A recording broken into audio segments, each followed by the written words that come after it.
Welcome to Injili Media. जब मुझे Charlie कर्क की हलाकत यानी उन्हें कत्ल कर दिए जाने की खबर मिली तो एक बार मेरा रिएक्शन यही था कि खुदा ने ऐसा क्यों किया कि उसे इतनी यंग एज में अपने पास बुला लिया। लेकिन उसके फौरन बाद खुदा की तरफ से ही एक अजीबोगरीब सुकून सा महसूस हुआ, इत्मीनान मिला कि चार्ली कर्क खुदावंद के पास है। खुदा ने जो जिम्मेदारी उसे सौंपी थी वो उसने शायद वक्त से पहले ही पूरी कर ली और खुदावंद ने उसे अपने पास बुला लिया। चार्ली कर्क ने अमेरिका में बल्कि पूरे वेस्ट में एक ऐसी मूवमेंट का आगाज किया जिसका मकसद नौजवानों को खास तौर पर मसीह की तरफ, मसीहियत की तरफ माइल करना था। चार्ली कर्क ने कोई मिनिस्ट्री का कोर्स नहीं किया था और ना ही उसने कोई यूनिवर्सिटी की डिग्री हासिल की थी, बस एवरेज तालीम हासिल की। लेकिन चार्ली कर्क बहुत बड़े बड़े पासबानों, आलमों, डॉक्टरों और रेवरेंड्स से कहीं ज्यादा खुदावंद के कलाम से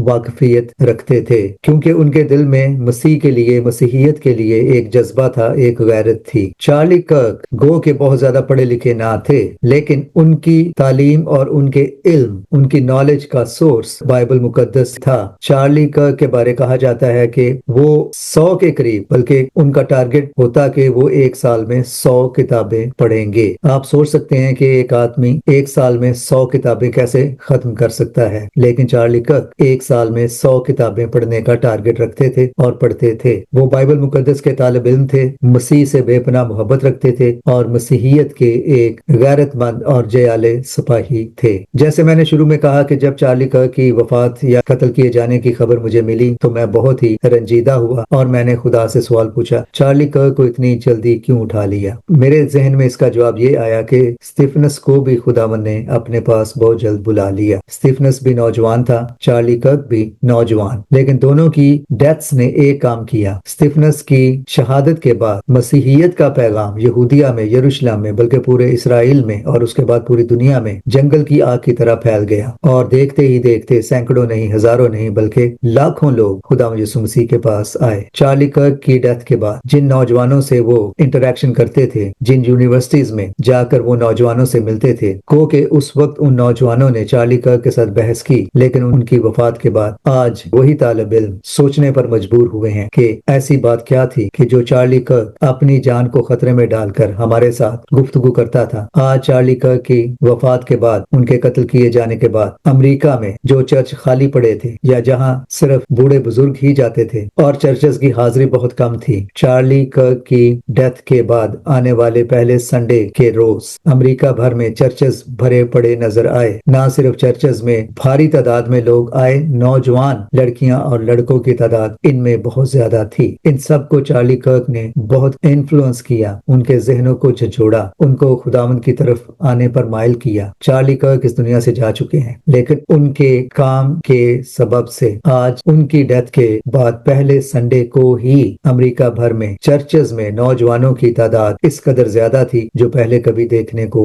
ना मिली। ना सिर्फ ये, बल्कि बहुत से नौजवानों ने और बहुत से लोगों ने ना सिर्फ चर्च अटेंड किए बल्कि बपतिस्मे भी लिए। तो खुदावंद की तरफ से मुझे इस सवाल का जवाब मिल गया कि खुदा ने चार्ली कर्क को अपने पास इतनी जल्द क्यों बुला लिया। शायद चार्ली कर्क के जिम्मे जो खुदा ने मिशन लगाया था वो पूरा हो चुका था और अब चार्ली कर्क के इस मिशन के नतीजे में जिस तरह से लोग खुदावंद के पास आ रहे हैं, चर्चेस भरे नजर आ रहे हैं, लोग बपतिस्मा ले रहे हैं, ये सब जाहिर करता है और साबित करता है कि चार्ली कर्क अपनी कुश्ती लड़ चुके थे, अपना सफर मुकम्मल कर चुके थे, अपना मिशन पूरा कर चुके थे। नतीजे में उनकी डेथ के बाद, उनकी डेथ का नतीजा ये निकला कि आज खाली चर्चेस भरे जाने लगे। वो नौजवान लड़के और लड़कियां जो चर्चेस से मुंह मोड़ चुके थे चर्च में आना शुरू हो गए। बहुत से लोगों ने अपनी जिंदगियां खुदावंद को दी और भारी तादाद में ना सिर्फ लोग चर्च आए बल्कि उन्होंने बपतिस्मे भी लिए। ये सब कुछ सिर्फ पहले संडे को ही हुआ चार्ली कर्क की डेथ के बाद। आइंदा आने वाले दिनों में चार्ली कर्क ने जो रोशनी,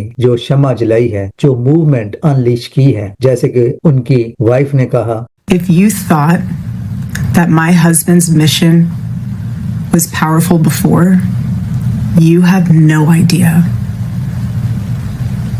You have no idea what you just have unleashed across this entire country. Charlie always said that when he was gone, he wanted to be remembered for his courage and for his faith.